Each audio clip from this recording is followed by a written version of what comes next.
बिहार की सियासत से खबर, जहां खबर यह है कि महागठबंधन में सीट बंटवारे पर सस्पेंस अभी भी बरकरार है। महागठबंधन ने नहीं किया सीट बंटवारे का अभी तक ऐलान और अब तक नहीं बन सका सीट शेयरिंग का कोई फॉर्मूला।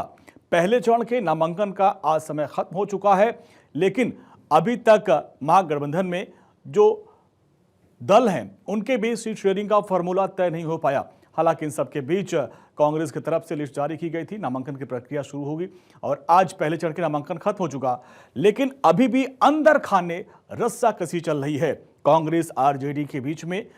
कांग्रेस ज्यादा सीट चाह रही है, आरजेडी उनको उतना सीट देना नहीं चाहती है और इन सब के बीच मुकेश सहनी वो अपनी सीट पाकर संतुष्ट नजर आ रहा है, चुनाव प्रचार कर रहे हैं, लेकिन जो मेन पेज फंसा हुआ है वो आरजेडी और कांग्रेस के बीच में।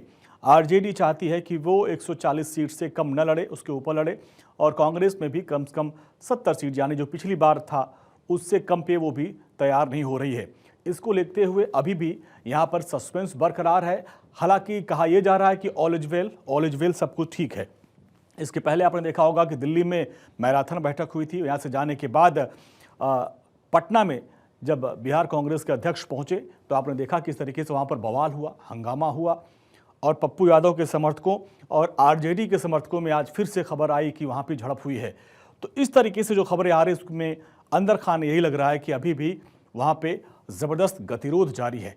हालांकि दोनों तरफ के नेता आपस में बातचीत कर रहे हैं और मामले को बहुत जल्द सुलझाने की बात कर रहे हैं, लेकिन आज आप देखिए पहले चरण के नामांकन की जो प्रक्रिया है, जो समय है, वो खत्म हो गया और अभी तक सीट शेयरिंग का फार्मूला बन नहीं पाया। यानी जो बाहर से दिखाने की कोशिश की जा रही है कि अंदर खाने सब कुछ ठीक है, लेकिन वैसा होता नजर नहीं आ रहा है। और जिस तरीके से कांग्रेस ने अपने उम्मीदवारों के नाम का ऐलान कर दिया, लेकिन अभी तक जो सीट शेयरिंग का फॉर्मूला था वो तय नहीं हो पाया कि कितने सीटों पर कांग्रेस चुनाव लड़ेगी, कितने सीटों पर आरजेडी चुनाव लड़ेगी। मुकेश सहनी और लेफ्ट दलों का जो मामला है उसमें लगभग चीज़ें क्लियर हैं, लेकिन आरजेडी और कांग्रेस के बीच में जो चीज़ें हैं वो अभी क्लियर नहीं हो पाई है। और आज देखिए, आज पहले चरण के लिए नामांकन का जो समय था वो पूरा हो चुका, लेकिन अभी तक इन सब पूरे मामले में जो सीट शेयरिंग का जो फॉर्मूला वो हो नहीं पाया। और हमारे साथ सर्वेश कुमार सिंह, हमारे साथ वरिष्ठ सहयोगी हमारे जुड़े हैं पटना से। सर्वेश, अभी तक महागठबंधन में सीट शेयरिंग का फॉर्मूला तय हो नहीं पाया, जबकि आज पहले चरण के नामांकन की प्रक्रिया भी खत्म हो गई। पेच कहां फंसा है?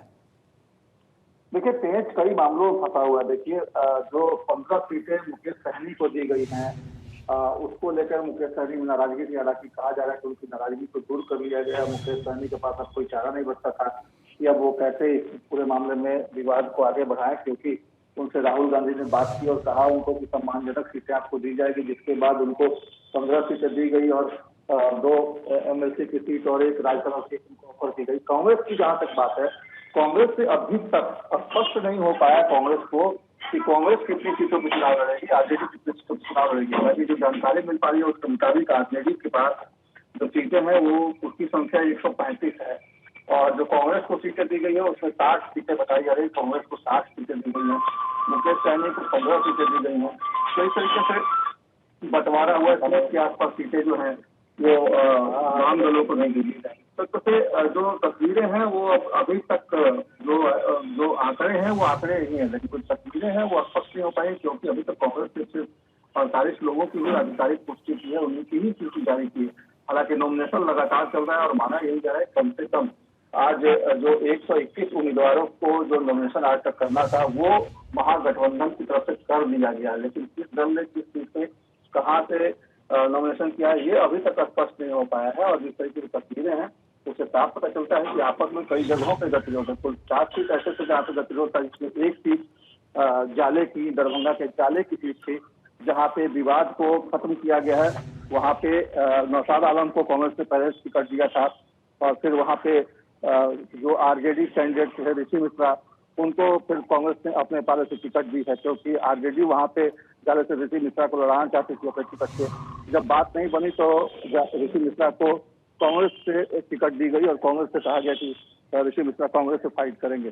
तो से कहा जाए तो जो तस्वीरें हैं वैसी ही हैं और कुल 4 जगहों पे जो विवाद की बात थी, एक लालगंज की सीट है जहाँ पे आरजेडी ने अपना उम्मीदवार उतार दिया था और अब वहाँ से पहले कांग्रेस का उम्मीदवार उतारा था, आरजेडी ने भी अपना उम्मीदवार शालिनी शुक्ला को उतार दिया है, जो कि शिवानी शुक्ला को माफी है, जो कि मुन्ना शुक्ला की सर्वेश, मतलब सीटों के बंटवारे को लेकर पेच फंसा हुआ कि या कांग्रेस कह रही थी कि जो पिछले चुनाव में वो सीटें जहां पर 1000-1500 के वोट से वो हारे थे, उन सीटों पर भी अभी भी दावेदारी की जा रही है, वो भी मामला फंसा हुआ है।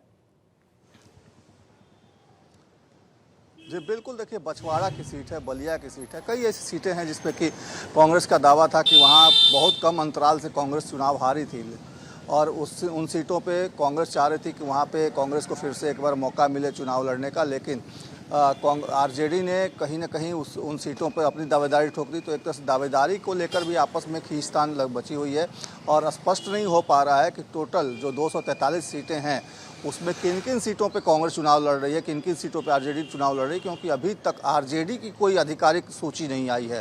तो ये काफ़ी चौंकाने वाली बात है कि पहले चरण का नॉमिनेशन खत्म हो चुका है और अभी तक आरजेडी की तरफ से कोई सूची नहीं आना, ये इस बात की तस्दीक करता है कि आपस में सब कुछ ठीक नहीं है।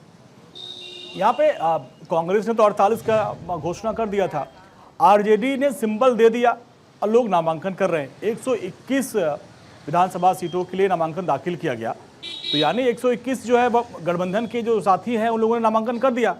ऐसे में फॉर्मूला क्या है, कैसे किसने कहाँ पे किया, ये तो बहुत ही उलझन वाला मामला है। जी बिल्कुल, देखिए महागठबंधन में बहुत कुछ दांव पेच अभी चल रहा है और बहुत उलझन वाली स्थिति है। कुछ जगहों पे 2-2 नॉमिनेशन हो चुके हैं महागठबंधन से ही। हालांकि 20 तक नाम वापसी की तारीखें हैं और तो स्पष्ट हो पाएगा कल के बाद कि कौन कौन जगहों पे दो उम्मीदवारों ने नामांकन किया है। जो जानकारी मिल रही है उसके मुताबिक 3 जगह ऐसे हैं जहां से 2-2 उम्मीदवारों ने नामांकन दाखिल किया है। एक तो लालगंज का ही सीट है, दूसरा बछवाड़ा की सीट है और एक अन्य कहीं की सीट बताई जा रही है, लेकिन अभी उसका खुलासा नहीं हो पाया है। माना ये जाले की भी सीट थी, वहाँ से 2 लोग उम्मीदवार थे और दोनों नॉमिनेशन फाइल करने की तैयारी में थे, लेकिन बाद में जाले की जो सीट है वो कांग्रेस ने अपना उम्मीदवार बदला और आरजेडी के उम्मीदवार को ही कांग्रेस का सिंबल पे चुनाव लड़ाने के लिए राजी हो गई कांग्रेस। तो जाले से ऋषि मिश्रा ने आज नामांकन भर दिया। तो एक तरह से यही हालात बने हुए हैं कांग्रेस और दूसरे चरण के लिए भी देखिए अभी तक हालात वैसे ही बने हुए हैं। अभी तक स्पष्ट नहीं हो पाया है कि किन सीटों पे कांग्रेस चुनाव लड़ेगी, किन सीटों पे आरजेडी चुनाव लड़ेगी और किन सीटों पे वाम दल चुनाव लड़ेंगे। तो ये जो है काफ़ी संशय की स्थिति है और यही वजह है कि चुनाव प्रचार में भी देखिए नेता उस तरीके से महागठबंधन कूद नहीं पाए जिस तरीके से बीजेपी एनडीए के कैंडिडेट के लिए जिस तरीके से चुनाव प्रचार बीजेपी और एनडीए चला रहा है। जी अंजनी, चलिए सर्वेश, बहुत बहुत शुक्रिया इस पूरी बातचीत के लिए। तो अभी भी पेज फंसा हुआ, देखना ये होगा कि अगले चरण का जब नामांकन होगा उसके पहले स्थितियाँ क्लियर हो पाती हैं या नहीं।